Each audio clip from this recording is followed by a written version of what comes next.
a blessing.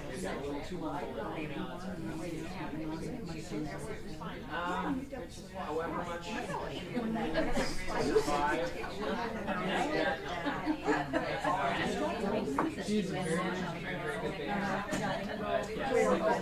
Still working on it. Good girl.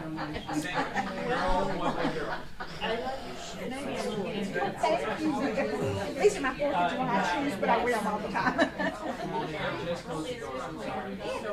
Give it away.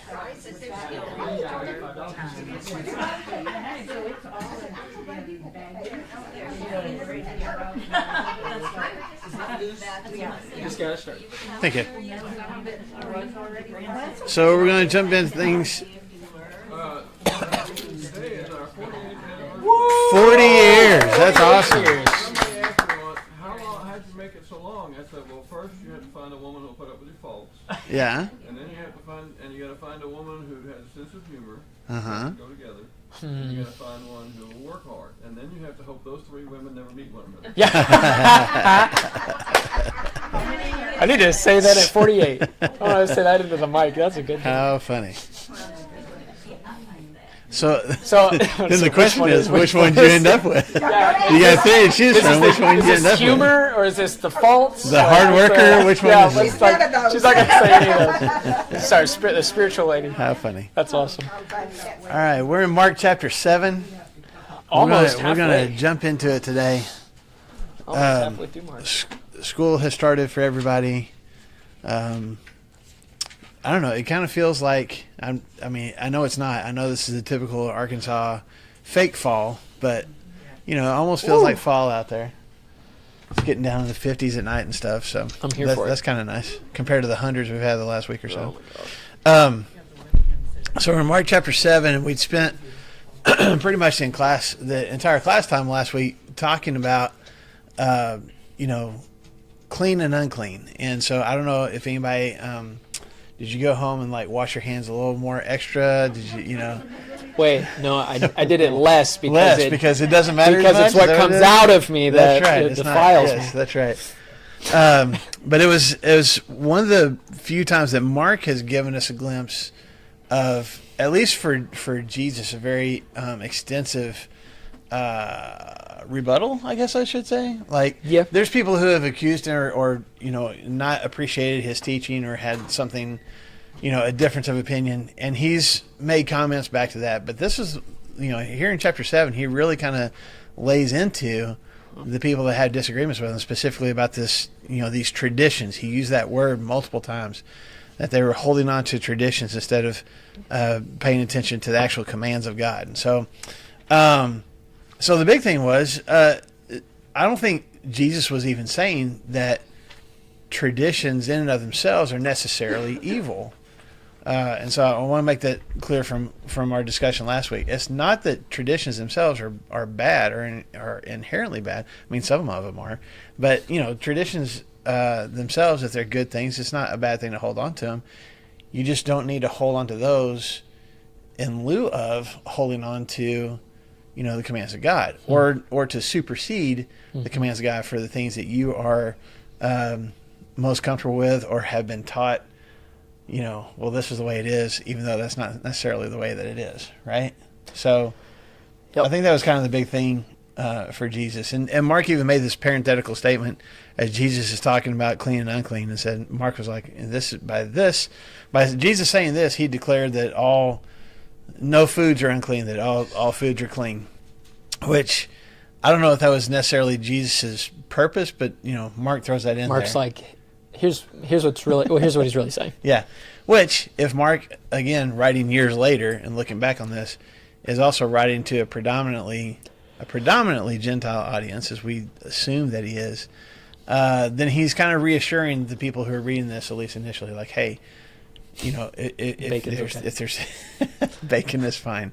If there's people in the church that are telling you you're doing things wrong simply because of what they label as clean or unclean, this kind of lets you off the hook a little bit, not just from the apostles, but from Jesus himself. Yeah. So, leaving from there, I mean, this is typical Mark. Like, we have this long discourse that Jesus has with these these Pharisees and teachers of the law, and also his own disciples. And then, Mark's just like, okay, done talking about that. Let's go on to the next thing. Yeah, the Pharisees lobbed out some really intense stuff, and then we don't hear from him again. And the disciples are like, I don't really know, Yeah. and then they don't come back. Jesus has the last word on everything in our lives, guys. Yeah, So. yeah, for sure. So we're going to start in verse 24 and read through verse 30. So if you got your Bibles, your Bible apps, that's where we're at. Mark chapter 7, 24 to 30. Jesus left that place and went to the vicinity of Tyre. He entered a house and did not want anyone to know it, yet he could not keep his presence secret. In fact, as soon as she heard about him, a woman whose little daughter was possessed by an evil spirit came and fell at his feet. The woman was a Greek, born in Syrian Phoenicia. She begged Jesus to drive the demon out of her daughter. First let the children eat all they want, he told her, for it is not right to take the children's bread and toss it to their dogs. Yes, Lord, she replied, but even the dogs under the table eat the children's crumbs. And then he told her, for such a reply, you may go, the demon has left your daughter. And so she went home and found her child lying on the bed, and the demon gone. Interesting story. So it is an interesting story, and one that, not that we necessarily avoid, but I don't know that we really talk about it all that much. I asked Marshall 2 weeks ago because I thought maybe we might talk about this story 2 weeks ago. No, I know. We're here. We're talking about it now. Fine. I was like, when was the last time that you taught about this? And I can't even think about it. I can't remember the last time I talked about it. Yeah. So I don't know how familiar you guys are with this story, or people who are watching online as well. And this is not, well, never mind. I'll hold that statement for a little bit later. We have not talked about this story and like what we're going to pull from it. So this is kind of we're all walking through this story together. Yeah. So, so first of all, let's make sure that we know what we're talking about. Did you put this picture up there? I didn't. Huh? I didn't. Okay. Did you? No. I came in and it was there. Is So I don't know if do this we need got this? moved. Yeah. No. I thought do we need maybe this? you were doing it because we're No. kind of talking about this. Hey, that's Anyway, all right. Okay, so somebody clicked something. Did one of y'all walk in here and click a button Lou? on the computer? Yes, me. Okay. I'm so Yeah. technologically Yes. advanced. It was me. Yeah. So ignore the map behind us because it really doesn't have anything to do with what we're talking about. So where did Jesus go to? He's been in Galilee, but he went to where? To Tyre. Where is Tyre? Inside bone. So we're by You side. can. You're right. Tyre and Sidon are right often next to mentioned together. Sidon. That's right. So We call Lebanon now. it's in modern day Lebanon. Both Tyre and Sidon are mentioned multiple times in the Old Testament, and then a handful of times in the New Testament. But it's in modern day Lebanon. Both these cities, Tyre and Sidon, are on the coast of the Mediterranean Sea in modern day Lebanon. It was an area back at this time that was known as Phoenicia, and the Phoenicians. Again, you go through the Old Testament. Sometimes they were the allies of the Israelites, God's chosen people, and sometimes they were the enemies. And again, you go through the Old God's chosen, and some they went to battle against each other. And there was even a time when Solomon was king that things were really good with the Phoenicians, and the king at that time of Tyre and Sidon sent a whole bunch of trees from the forests of Lebanon to build the temple and to build Solomon's palace. So you kind of have this give and take and this, hey, we're buddies, hey, we hate each other Complicated relationship. Yeah, a complicated relationship for centuries. Okay. So if he's going to the city of Tyre, or at least in that vicinity, what does that indicate about the kind of people who are living in this area? It's a really terrible way to ask that question. They're probably not Jewish. For the most part, it's not that there weren't any Jewish people living in this area, but for the most part, it was Gentiles. And it seems like even when they've archaeologists have excavated and stuff, they haven't found much of a Jewish presence in some of the things that they've lots of Roman things. excavated. Yes, lots of Romans, lots of Greek, ancient stuff. Again, these people were seafaring people. Matter of fact, they traveled on boats long before the Greeks and the Romans showed up, all the way to Spain. They're the ones that probably established the city of Carthage that is on the coast of North Africa across from Italy. So, anyway, I'm just saying all that to say that there's even in Jesus' day, there's not a significant Jewish presence in this place. So why is Jesus going there? That's a great question. He's wanting to rest. Okay, it's part of it because, Is that what he does, though? He goes where... he goes Yeah, where he's not he supposed to, goes- kind of. Yeah, I bet she's going to go here, and he's like, nope, just walking, just going Yeah. away. Well, to this point, where has most, at least from the storytelling of Mark, where has most of Jesus, miracles and teachings and all that, where is that taking place? In Galilee, around the Sea of Galilee, right? And so, has he been to Samaria yet? Anyway, he's been mostly around the area of Galilee, which is where he was from too. And it's almost like he's done these miracles. He's been on boats. He's calmed storms. He's Over walked and on over and water. over again. He's healed lepers. He's healed demon-possessed people. He's just kind of made laps back and forth, either around or across the Sea of Galilee. And all of a sudden, he goes like northwest to the area of Tyre. How far would that have been from Galilee to Tyre? I didn't look it up. It's You not. can't It's see not it on huge here, long can you? ways. Can't see it on here. This is a terrible map. Yeah. 'Cause, like, Oh, man, you can't even see Galilee I right know. here. It's like right here. Okay. You wouldn't have been walking it in one day, probably, huh? Maybe so. I mean, it wasn't that far. Yeah, we're not talking like way up over here and stuff. This is all still Yeah, in that area. yeah. I mean, I'm saying probably a day's journey. I would think. There's a verse in the Bible that says, and they walked to Sidon. But when they were at the Sidon, it was 50 miles. Was that far? It's a long Okay, ways. so maybe a couple of days journey then. Even McDonald's along That's true. I gotta pick some grain. That's true. So anyway, he goes to this area and all we know for sure is, what do we know for sure that he wants to do at least when he gets there? He wanted to be alone. Get away from everybody, okay? Because he's trying to keep this secret. He doesn't want anybody to know that he's there. Yes, ma'am. It says I looked it up. It says it's an unrepentant city. That Tyre is? Yeah. Well, that goes back to There a verse for that? probably In Matthew it says that. what Matthew what? Matthew 11, 21, 22. I'm just gonna go over there real quick. Okay. Says it's an unrepentant city. My guess, Check 'em I out. have a guess about what that would be, but I did not look that up. Matthew 11 is what Linda's pointing us to. Woe to the unrepentant cities. Mhm. Did you say, Linda? It's in verse 21. 21 to 22. Woe to you, Chorazin! Woe to you, Bethsaida! If the miracles that were performed in you had been performed in Tyre and Sidon, they would have repented long ago in sackcloth and ashes. But I tell you, it will be more bearable for Tyre and Sidon on the day of judgment than for you. So, it's really not calling them unrepentant as much as Bethsaida, these other Jewish cities that were seeing miracles and not repenting. I'm saying I'm agreeing with you about Tyre and Sidon. They didn't. The people of Tyre and Sidon, non-Jewish people, do they have an expectation of the Messiah? Do they have an expectation that God is going to reveal His presence and do miracles and all the things that Jesus is doing? They wouldn't have had that expectation. Why would they? So will they continue to do ungodly things and be separated from God? Sure, because they don't know any better. They don't know that there's something, at least the people of Jesus' day wouldn't know that there was something for them. And yet Jesus, there in Matthew 11, as you pointed out, is being critical of the Jewish cities that he's going to. And, Bethsaida was where Peter and Andrew and Philip were all from originally. Very Jewish towns in Galilee, and yet we know Jesus was at Capernaum and Nazareth. His hometowns didn't appreciate him there. So I think Matthew is telling this one aspect of Jesus where he's being critical of his own, like the Jewish people for not accepting. Because They're they're seeing a demonstration of God's power.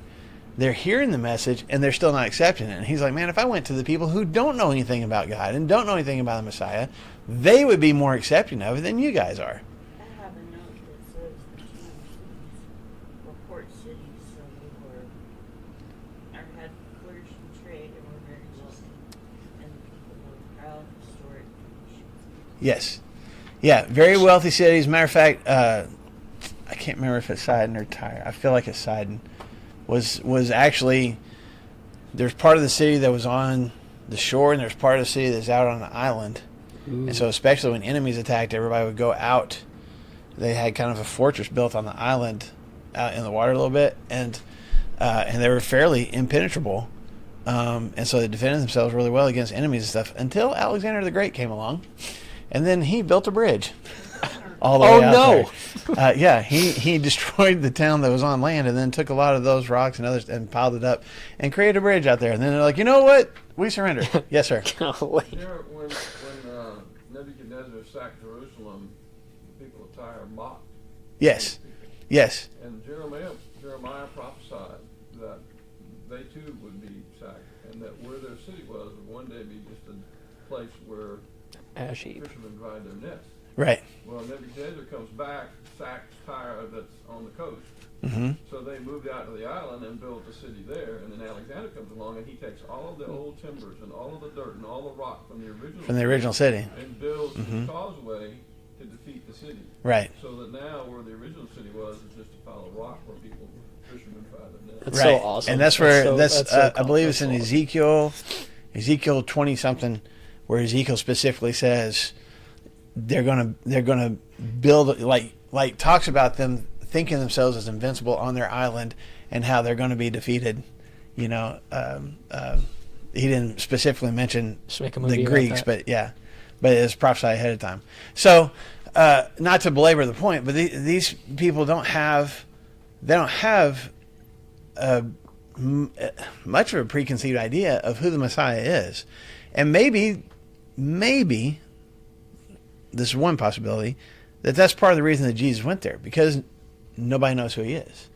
And he can kind of lay back a little bit. I mean, remember how we got to this point in the first place. He'd send his disciples out. They come back to report everything to him. He's like, let's go off by ourselves. And the crowd follows him. And then he feeds the 5,000. And then there's the storm. And then the whole clean and unclean thing. They still haven't, to this point, They've gotten been off by themselves. Wanting a nap for a couple of chapters now. They So- don't have any McDonald's. They need some snacks still. But when they get to Tyre, or, at least to the house that they're in, what Some happens? random house. Immediately is what my version says. Yeah. They Yeah. can't even sit their booties down. Yeah, as Immediately. soon as he entered the house, and yet he could not keep his presence secret. So there's people already showing up. Okay, now specifically, there's a woman that's talked about here, and what do we know about her? We don't know her name, but what do we know about her? She's a mother. She's a mom. She's a with mother who little has a young daughter. What's wrong with her daughter? unclean. Okay, and we don't know exactly the symptoms. I don't think. Does it say? Sometimes we get symptoms. I don't have anything here. No, it just says she got a demon, that she's demon possessed. Okay. What else do we know about this woman? She's Greek. Okay. And it's one of the few times, I don't think it's the only time, it might be though, but it's one of the few times that the actual Greek word for Greek is used. This isn't just some random Gentile. This is probably Greek heritage, actual Greek heritage. But she's from what's called Syrian Phoenicia, or Syro-Phoenicia, okay? Which again, Phoenicia is this area where Tyre and Sidon are located, but is also controlled by, or part of the. It's kind of like Judea and Galilee is part of the what's the word I'm looking Region? for? Yeah, Region? of Syria.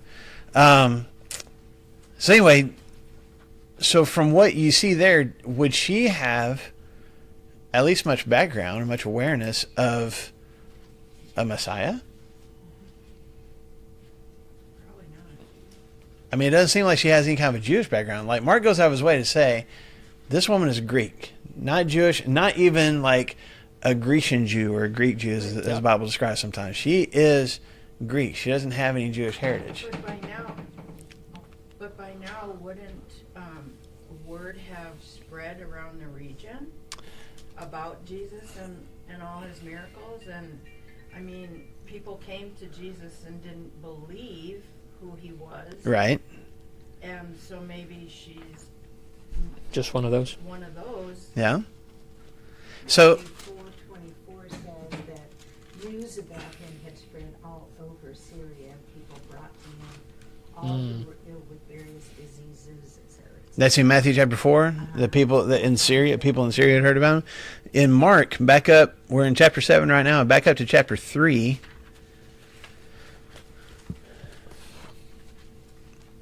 So beginning in verse 7, Jesus withdrew with his disciples to the lake, and a large crowd from Galilee followed.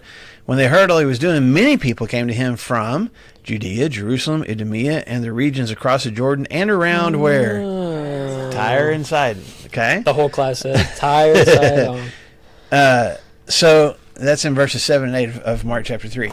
So there's at least people who,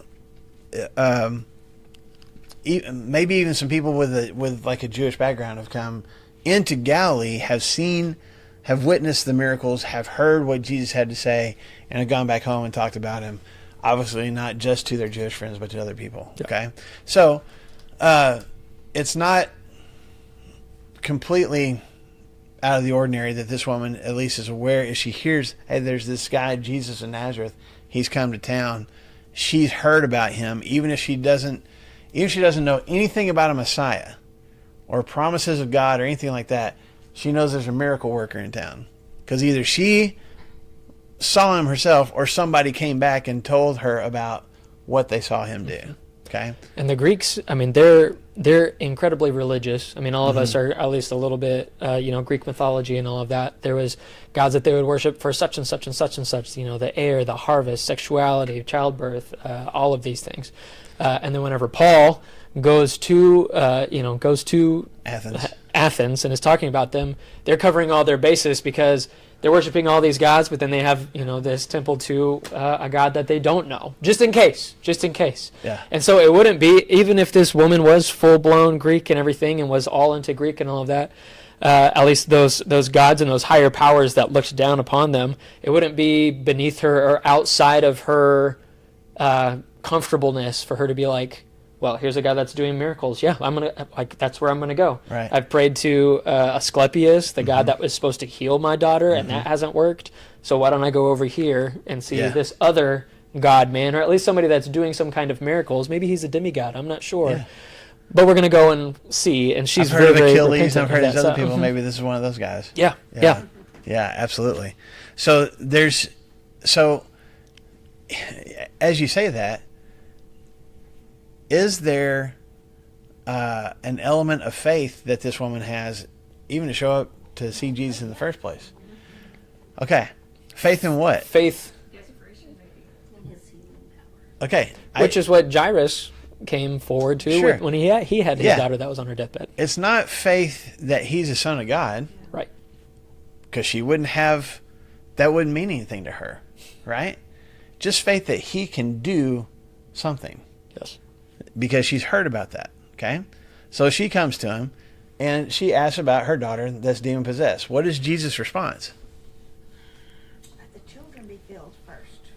I don't know. Okay, Is he not talking about the Jewish people there or not? Or is he yeah. talking First, about let the children eat all they want, for it is not right to take the children's bread and toss it to their dogs. Dogs. Jesus. So, come on, buddy. Who's the children that he's talking about here? the Jewish Okay, dogs or the Gentiles? right. I mean, that's dogs would be a derogatory term, and the Jews would see the Gentiles as dogs. I mean, they thought that of Samaritans and stuff as well. So it'd be the Jewish people he's talking about. I've come, or He's let's stating his let mission. the Jewish people have first dibs. Which it is that they have first dibs, but that's who he is called to also first. Of course, and that's exactly what Paul does. He goes into the places, like he doesn't just go and say, okay, I found a random patch of land, let me tell you about Jesus. He goes into the synagogues of each of these towns where Paul Right. goes on his missionary journeys, where they would have an awareness of like context about God and they have this expectation of Messiah, so they should be able to figure it out.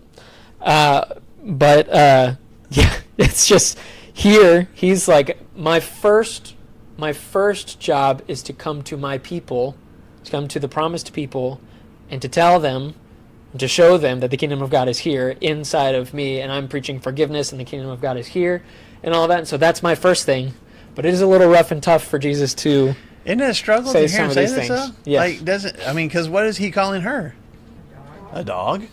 And Right. not like the dogs that we belovedly are like, oh, I love our dogs. This is a Actually, I scrap- disagree with you there. Oh, okay. So, Ooh, I want to yes, hear. ma'am. Yeah, I got. How did she understand what he's saying? If he'd have come to me and said that, I wouldn't have. You just been like, he just called me a dog and walked out the door. Well, and I'm just saying, What about my why daughter? let them Eat all they want. I'm not gonna let my kids eat. I mean, I would have misunderstood. Yes. Yeah. So how did he expect her to understand? Well, so hold your finger there in Mark chapter 7. Let's go back to Matthew. Matthew's the only other gospel writer that tells the same story. It's in Matthew chapter 15, and the only reason I'm showing you this is because there's a few more details that will help us, I think, make more sense of what of the abbreviated version that Mark gives us. Okay, so pretty much the same story. Matthew chapter 15. I'm going to start in verse 21. Leaving that place, Jesus withdrew to the region of Tyre and Sidon. Verse 22, a Canaanite woman from that vicinity came to him, crying out, Lord, Son of David, have mercy on me. My daughter is suffering terribly from demon possession. Look at Jesus' initial response in verse 23. Jesus, what? Did not answer a word.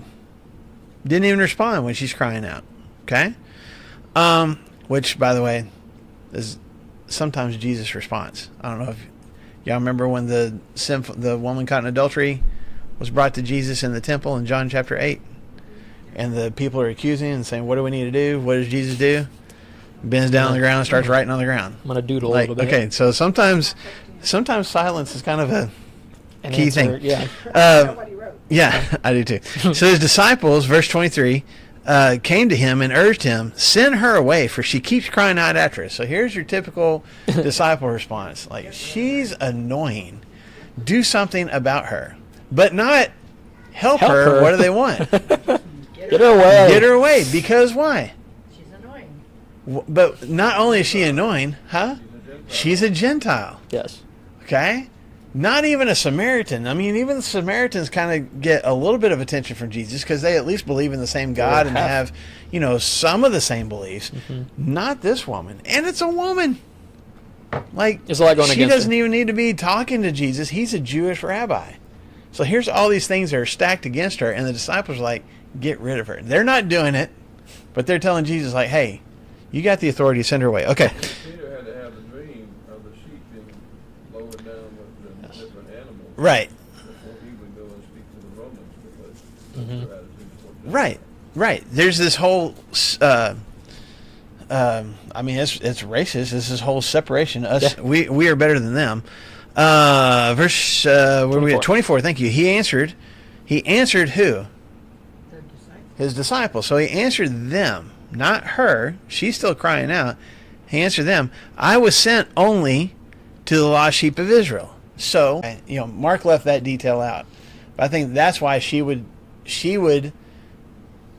understand what he ends up saying about the whole dog thing, because he's already made this statement about Here's my job. I'm only sent to who? The lost sheep of Israel, the people who are separated from God but have an awareness of God. They used to be God's chosen people. They've walked away, and I'm bringing them back. That's who I'm sent to. I'm not sent to the Gentiles. Okay, hold that thought. This is what Jesus is responding here. Verse 25: the woman came and knelt before him, so she is not giving up. Lord, help me, she said, and he replied. Now who's he talking to? He's talking to her. He replied, it's not right to take the children's bread and toss it to their dogs. Okay, so there's the same thing that Mark talked about.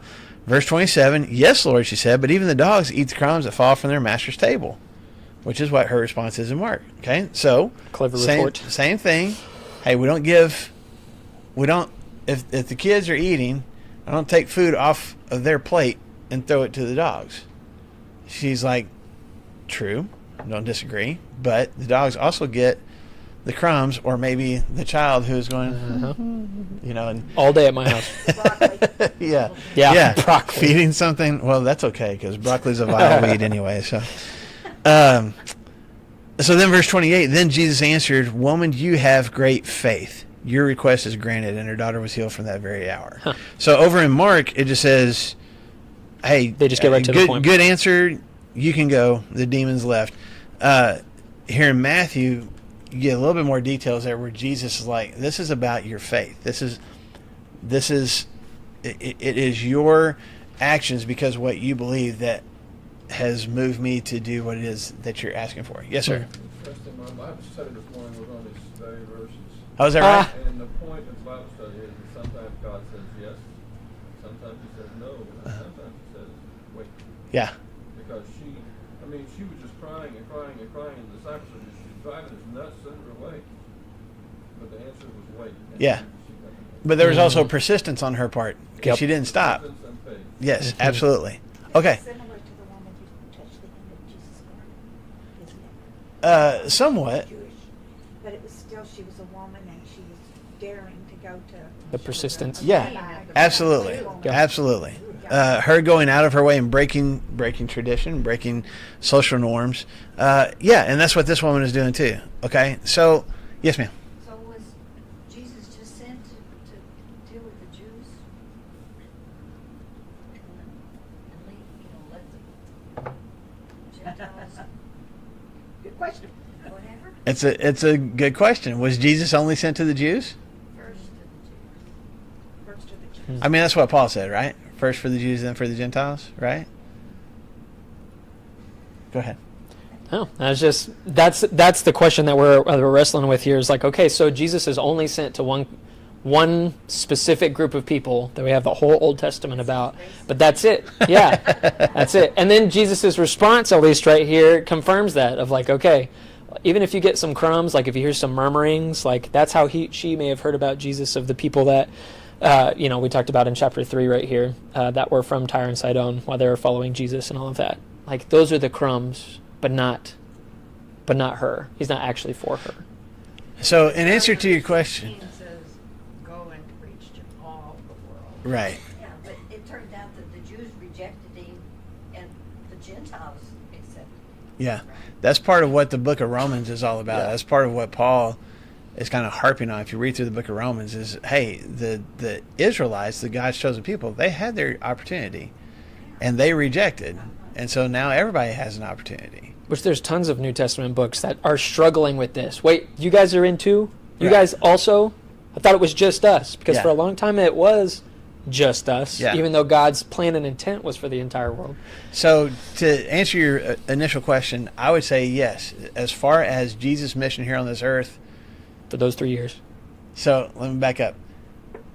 Did Jesus say very early on in his ministry that God so loved the world that he sent his only son, that whoever believes, right? Mm-hmm. But as far as his ministry was concerned, his initial ministry and his initial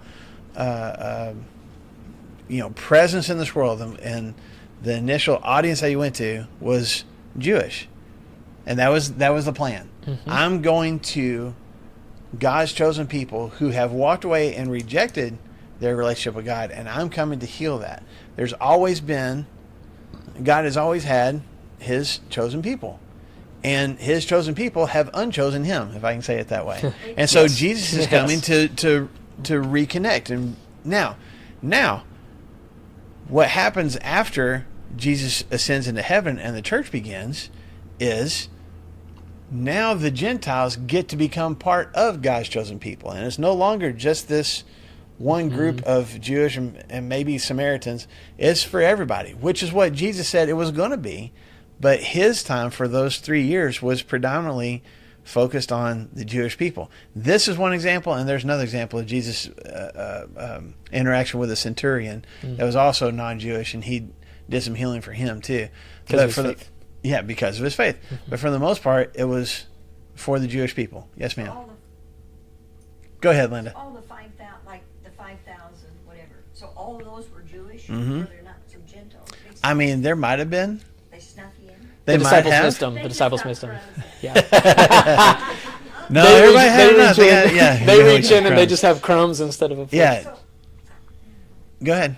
but they thought that they were he was only coming to save them from the Romans and take over. Right. In their minds, they did not comprehend why he was there. Yes. I mean, they all along, he's just coming to save us, not take us to heaven, but save us from the Romans. Right. To be the earthly king. Yes. The earthly king. Yeah. King of kings. Yes, sir. The Decapolis, the 10 cities, was kind of a cosmopolitan. It had Greeks and Romans and, you know, everybody there, and yet he ministered to everybody in those cities. So Yeah. he was kind of starting it there too. Yes. I think I want to continue to answer your question. I think this is intentional that Jesus, first of all, went to this place, and second of all, had this woman that doesn't have a Jewish background show up. Okay? Because here we are back in, I mean, Matthew 15 is the same way, but like we spent all of last week in Mark chapter 7 talking about what? Clean and unclean. Okay? And holding on to, we have always known, we have always been taught that, you know, clean is better, and this is how you get clean. This and when you do things this certain way, God is accepting of that. But if you don't, God's not accepting of that. And Jesus basically says it's not about what's on the outside, and what you have used to judge people's cleanness or uncleanness is no longer valid. It's what comes from within. Remember the last part that he said to his disciples. It's what comes from within, where your heart is, that's producing your actions and your words and your thoughts. That's what makes you clean or unclean. Immediately after that, where does he go? To an unclean place. To an unclean place. He goes to Tyre, where, and from the Jewish mindset, what kind of city is Tyre? It's unclean because it's full of all those unclean Gentiles. Not only that, but as he's there, here comes this woman, and what is her background? Gentile. She is not Jewish at all. She is not even Samaritan. She is so far removed from what his disciples and other rabbis and Jewish people would have considered clean. She is an unclean person. Okay? So Jews wouldn't normally go to that city then? Right. If They did, would if they had to, yeah, or they would kind of, come and do ritual cleansing and stuff. Yes. shake the city off of them a little yeah, bit. absolutely. Yes, ma'am. My notes give an interesting statement, I guess. It says, by saying this, Jesus is voicing the Jewish expectation of the day that salvation belongs to Israel. But he's also drawing the woman deeper, testing if she'll persist even when she doesn't qualify. Her response, even the dogs eat crumbs, shows she believes God's mercy is big enough for outsiders too. Absolutely. And then it goes on to say that him granting her is kind of like a foreshadowing that Mm. the crumbs are for the nations of the world. Yeah, and in that process, she's kind of teaching his disciples, hey, at least we get crumbs, right? And Jesus is like, well, yeah, you do. It's You know? interesting too. The Pharisees come out and throw metaphorical stones at Jesus, trying to trap him, and then they don't respond. At least we don't see that in Mark. And then the disciples, they have some questions about that too, and then they don't respond. Jesus responds to this lady like, "Hey, I'm not here for you. I'm not here for you." And she responds with faith and with something to give of like, "Yes, I understand that, but what about this?" And so after having all of this discussion, 23 verses just about like what's unclean, like what's acceptable, like what's like what makes me right with God. Here he's like, yeah, I didn't come for you, and she's like, but even so, and then he rewards that faith. Even if you didn't come for Just me for and me. my kind, you can still help, right? Yeah. And so there's like a little bit of faith. I think it's you got these first 23 verses that need to sit with us for a little bit about, okay, what is acceptable? What is clean and unclean? What is God What are really the looking traditions for? that I'm holding on to? Yeah, and then it's almost like this is the way God's word works. The following story about this Syrophoenician woman is like an application. Let's put it into action. Yeah. Yeah. And so, okay, let's see if you guys are really going to walk through that. And the disciples are like, hey, send her away. She's annoying. He's like, oh my gosh. Okay, Yeah. she's unclean, but like, let's talk about this a little bit. Anyway. Yeah. Okay, so here's the other piece of this, and this is where I was going to disagree with you a little bit. Okay. So in the Greek New Testament, there's two words for dogs. Okay? One is kuon, which is used probably more often. And that can be your stray dog, your wild dog, your scavenger, kind of just, random mutts, or you pay no attention to them. You kick them, you get rid of, like, they're annoying. Get them out of the way. And that is it's mostly a derogatory term or just like a random term for random dogs. Okay, or if you're calling somebody a dog using that word, it is definitely a derogatory term. Okay. Because I think that's what Paul uses when he's like those dogs, those Talking to mutilators the- of the flesh. It's a The very Jewish derogatory term. circumcision All right. party. The other, In the story of Lazarus and the rich man, right, The the dogs. dogs came and lived. Yeah, it would be those random stray dogs. The Okay. unclean, yucky. Then there's another word called kunarion, which sounds similar, but it's a little bit different. Kunarion.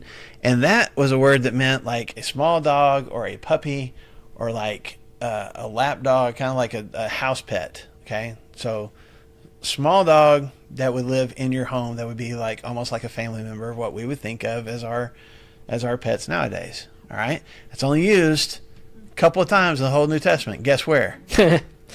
Matthew 15 and Mark 7. Those are the only two places? Uh-huh. Okay. Yeah. So when Jesus says, I'll go back and read it here. Verse 27, let the children eat all they want, for it is not right to take the children's bread and toss it to their dogs. He's talking about part of the, this family pet. Okay? Which, again, They we would- do this nowadays. We don't take Yes. food off of our kids' plates and, without them having eaten anything and give it to the dogs. We don't do that, right? Because as much as we love our dogs, the kids are more important. I really like the dogs that we have, but my boys are a whole lot more important than those dogs are. Okay. So he's like, you don't do that. You don't take the food from the baby and give it to the puppy. And he's not wrong. We don't do that. Mm-hmm. So, it's not like, how I'm going to take the plate of food from my child and open the door and throw it Toss it out to the coyotes. for the random stray dogs to eat. He's still talking about there's a connection here. There's a dog that needs to be fed, Mm-hmm. but I'm going to feed the baby first. So there's an acknowledgement here, I think, of him going, I know the family dog needs to be fed, but we're going to focus on the kids first. I know that there is a group of people that needs to participate in this and needs to experience grace and healing and forgiveness and all that. But I'll make sure to focus on the people that I came to first that already have that connection with God. Okay? Now, I also agree, Lori, what you were saying. There is a little bit of him, I think, Jesus going, what's her response going to be? Is she going to duck her head and walk away, or is she going to keep being persistent? you don't think he knew already? I think he knew, but I think he wanted to watch. I think he was one of his disciples to see it too. Pose the question a little bit, like for dogs. Is he looking So when you read the story, I used to always think, honestly, until I studied for this class, I always used to think he's just calling her a mangy dog. No, he's not. meanie? He's like, yeah, I have compassion for you, but there's a bigger part of the mission that needs to take place first, and then we'll take care of you guys. Okay, whether we agree with that or not, that's what Jesus is getting at here. He's not just completely being derogatory. He's just saying there's priorities. I'm going to meet this priority first before this other. Well, just to once again prove that King James knew what he was talking about. Please tell me it says little puppy. It says, throw it to the little dog. The little dogs. That's right. That's the Greek word. Yep. So yeah. Let's go, King James. When Jesus spoke in King James, we should have had it right then. He said that. Okay. But then her response is what? She agrees. Those dogs. The family pet still gets the crumbs, right? They're That still happens. they still get to lick the plate clean, or they still get some, or the babies do give them some scraps. Yeah. We're not letting stray dogs in the house to lick the floor. It's our pet, but they still get something. There's still something that they get to experience. And So- she's appealing for that something though. Yeah, which she's not. I think in a way she's not like, I don't need everything that you have to offer. I need this. I need this one. I need my daughter taken And care that's, of. where is she right now? She finds him at this house where he's trying to be incognito, and my version says that she throws herself down on the floor. So this isn't and it would be insult to injury for Jesus to be like, stand up, dog. What are you doing? But for Get her, out, dog. Yeah, but for him to call her this beloved pet, and then for them to have their discourse and for her to be in this like state, and for the response of like, yeah, but even the dogs get the crumbs and stuff. There Yeah. is like this compassion that has always welled up in Jesus. He's tired, his boys are hungry, but this woman, she appeals to Jesus and says, yeah, but like if we're going to take, like, let's use that metaphor, even the dogs get that. He says, oh man, yeah, no, Yeah. yeah, But I think he appeals to both, because if Yes. he had just gone in saying, yeah, this is for everyone, the Jewish people who work very hard to stay spiritually clean and do all these rituals and do all this other stuff, and then all of a sudden, because this woman wouldn't have been spiritually Yep. clean either. Right. So she, and that's why the Jewish people were such a like exclusive group, because Yeah. they could trust within each other that they're Yeah. all doing what they need to do to stay spiritually clean, and they're not going to like yeah. touch the wrong person and have to go But through if- all the processes. But so by Jesus saying, I'm working with these people first, these are my top priority, that keeps them from kind of like revolting and just like Right. completely just. Otherwise, they could have just been like, we're not following this. Yeah. Because Well, if his that's not first how it sermon, works. But- if his but first he's sermon was still- like that, Yeah, but he's still giving yes, her the grace and Yes. working the miracle for her. So I don't know. I think it was really kind of smart and yes. targeted, Yes. intentional. It's like Yes. it's Yes. almost like God thought about. I wonder how this is going to be accomplished really well, and then He did that. Right, but For sure. but I think to your point, like, what was the thing before this? The discussion about what? Clean and unclean. Specifically how we wash our hands, okay? And so Jesus, it takes something kind of small and is like, let me give you some deeper truth about this. Yep. And then it's like, okay, I got to step back a little bit. I'm not going to keep throwing this in your face. Let me just show you what this looks like in this one moment, this one example that hopefully you can reflect on, and we'll come back to it Disciples. later. Otherwise, it'd be like they're not even washing their hands. They're Yeah. like they're just off living their great life. Yeah. And you're going to show them the same, Yeah, blessings that you're giving us. Yeah. It wouldn't seem fair, yeah, but. Well, It would be harder for them too. From the very beginning, the Messiah was promised to the Jewish people. He Right. was going to be the son of David and yada yada. mm-hmm. Yeah, I think he went there for her. Just I do like he too. went to the well to meet the Samaritan woman. He knew her heart. Yeah, I totally think it was intentional, and I don't think it was just intentional for her. I think it's intentional for his disciples Yeah. too, because knew same thing something, too. as the feeding of the 5,000. When all those people are sitting there, what's the disciples' response? Send these people away. Jesus sees them with compassion as sheep without a shepherd, and says, "Hey, we need to figure out how to feed them." And I'm going to use this moment to kind of help you guys quit looking at people as hassles and start looking at them as people who need help. Same thing with this woman. Initial response, here's this woman who is Greek who keeps screaming, like, get rid of her. And Jesus is like, okay, let's invite the conversation. Let's have the conversation and see where it goes from there. And modeling that for his and this disciples. it's huge for the disciples because Jesus wants to be like, great response. I know that she's like, how about we treat her like a human being? But it's such a big deal for the disciples though, because if he really has prepped them and given the authority not only to exorcise demons, but to preach repentance and all this stuff, just like he told them in chapter 3, whenever that was. These guys have to start broadening their horizons from the very beginning, but they have to, because if they're not, whenever the Holy Spirit comes at Pentecost, or before Jesus even leaves, he's like, hey, as he's like ascending, you guys go into all the world and preach and teach, and do all this stuff. They'd be like, all the world, all the Jewish cities. all in the world, Jewish right? world, right? You said Jewish people, right? And he's like, gone, Jesus is like, hey, man, we have to, but that's all that chapter 5 was about stretching. Man, things are working a little bit differently. Stretch. But And you so see- Jesus personally puts them through a lot of these times where they're like, no, she's annoying, and she's Greek. Yeah. He's always just like, come on, think a little bit. Let's open the jar a little bit wider. Well, I just think about, that was me with the disciples. It would be like, oh, come on already. Yeah. Yeah. But he never does that with his disciples.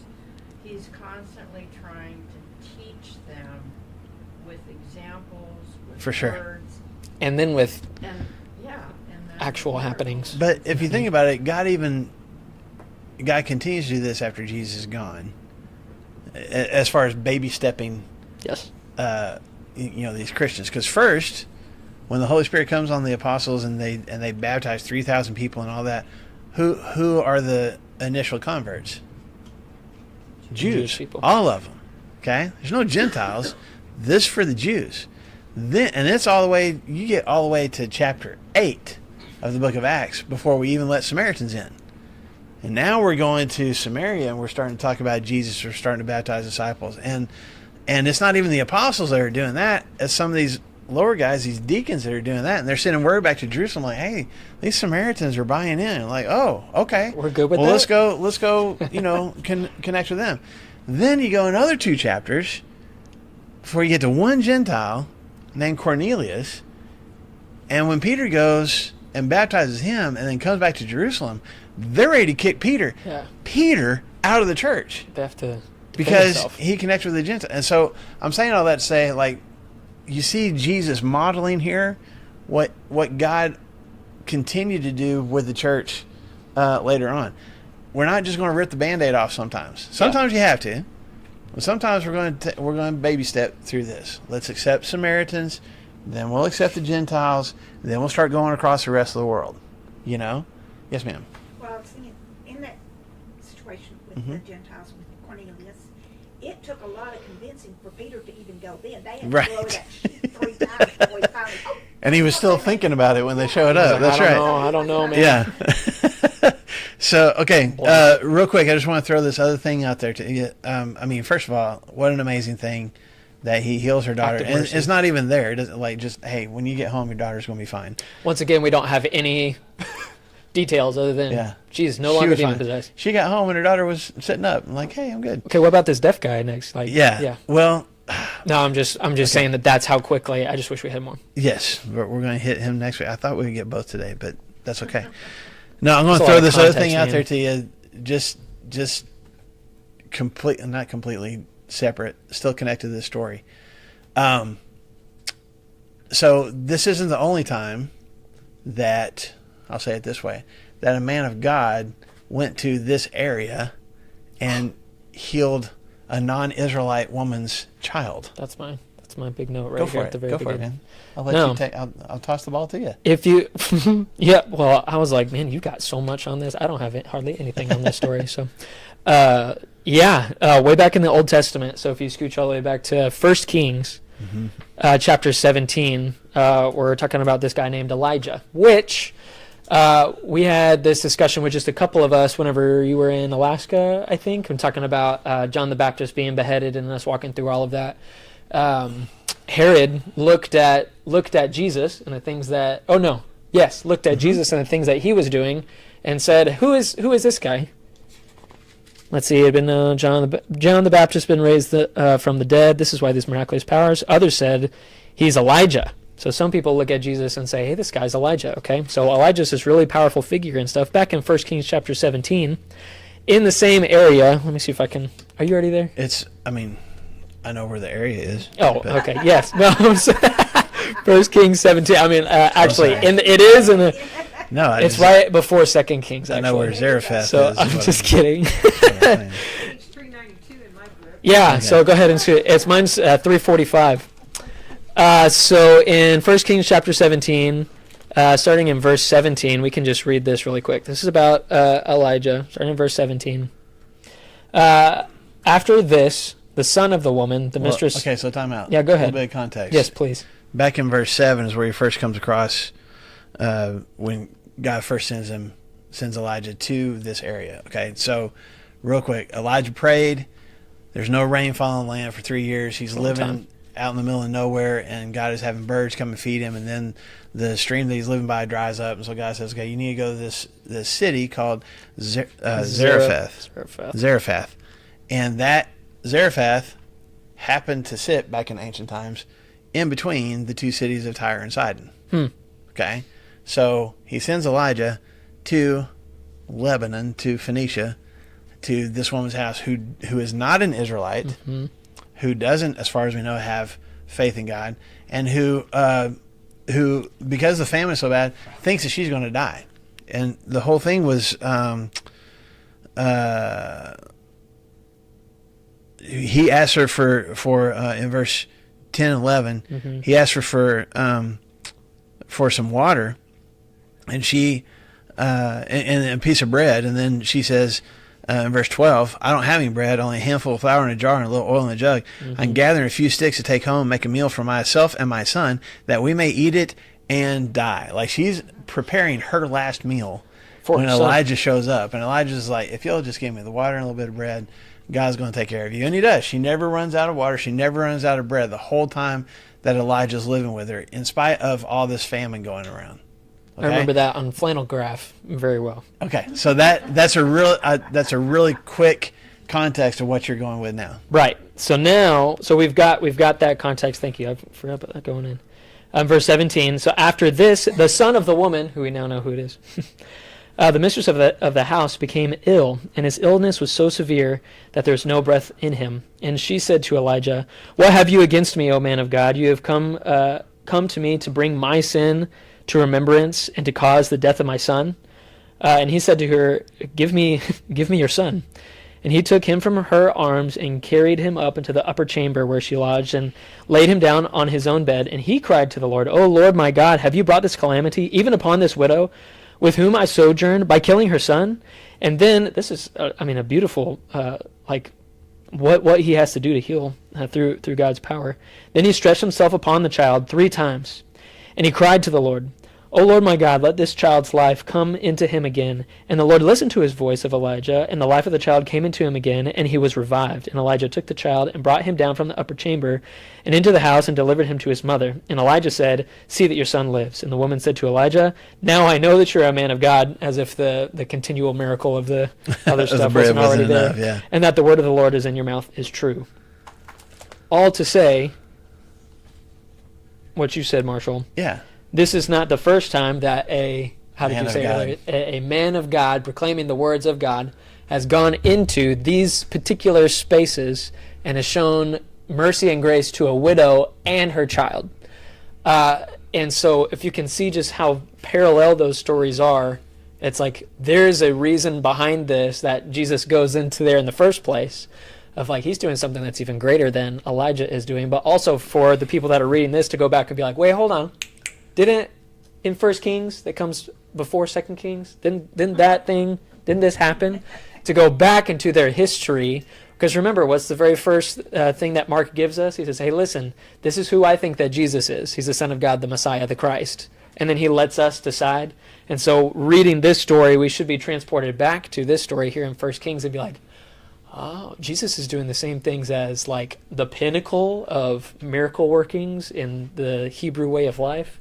Mm-hmm. Maybe I would need to consider a little bit more about who this guy is. Yeah. But all of that is kind of implied and underneath the background of the story. But for sure, I think, like you already mentioned, people thought that Jesus was Elijah. Mm-hmm. And spoiler alert, when we get into chapter 8, when Jesus asks his disciples, who do people say I am? One of the things that they say is, they think you're Elijah.